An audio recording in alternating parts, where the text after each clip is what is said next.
लग्नाचे दागिने म्हणजे श्रीमंत पेशवाई दागिने, नाशिकचे सुप्रसिद्ध सराफ मयूर अलंकार सराफ। ताज्या बातम्यांसाठी नाशिक न्यूजच्या YouTube चॅनलला सबस्क्राईब करा आणि बेल आयकॉनला प्रेस करा।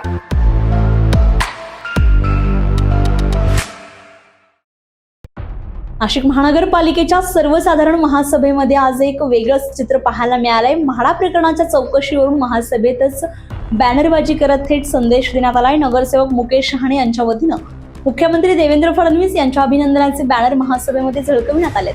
तर या बॅनरमधून मागणी एकच, भ्रष्ट अधिकाऱ्यांच्या पाठीशी घालू नका असा स्पष्ट संदेश देण्यात आलाय। दरम्यान म्हाडा घोटाळा प्रकरणी महापालिकेतील नगररचना विभागाचे सहाय्यक संचालक कल्पेश पाटील यांना अटक करण्यात आली असून या प्रकरणाचा तपास सुरू आहे। तसेच या प्रकरणामध्ये इतर अधिकाऱ्यांचीही चौकशी सुरू असल्याची माहिती समोर येत आहे। दरम्यान या संपूर्ण प्रकरणावर बोलताना नगरसेवक मुकेश शहाणे यांनी भ्रष्ट अधिकाऱ्यांवर कठोर कारवाईची मागणी केली आहे। याबाबत नेमकं काय म्हणालेत नगरसेवक मुकेश शहाणे, ऐकूयात। देवेंद्र फडणवीस साहेबांचं तर खरं मनापासून अभिनंदन केलं पाहिजे, परंतु इथले महानगरपालिकेचे काही अधिकारी याच्यात निष्पन्न झालेले आहेत, पण त्यांना पाठीशी न घालू याच्याकरता आम्ही आज हे आंदोलन केलेलं आहे। कुठंतरी असा जळका वास येतोय, अधिकाऱ्यांना पाठीशी घातले गेलं जात आहे।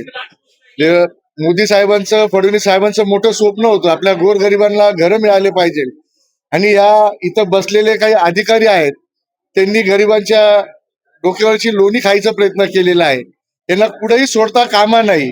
मागच्या स्थायी समितीच्या बैठकीत मी विषय घेतला होता का एक कल्पेश पाटील म्हणून एक महानगरपालिकेचा अधिकारी पोलिसांनी ताब्यात घेतला, तसेच अजून 5-6 अधिकारी आपल्या रडारवर आहे।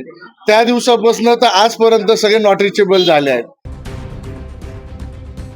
दरम्यान महासभेतून दिलेल्या या स्पष्ट संदेशामुळे म्हाडा प्रकरण आणखीनच तापण्याची शक्यता आहे। आता या चौकशीचं पुढचं पाऊल काय असणार आहे आणि आणखी कोणावर कारवाई होणार आहे याकडे आता सर्वांचंच लक्ष लागलंय। संजय परमार, नाशिक न्यूज, नाशिक। ताज्या बातम्यांसाठी नाशिक न्यूजच्या YouTube चॅनलला सबस्क्राईब करा आणि बेल आयकॉनला प्रेस करा।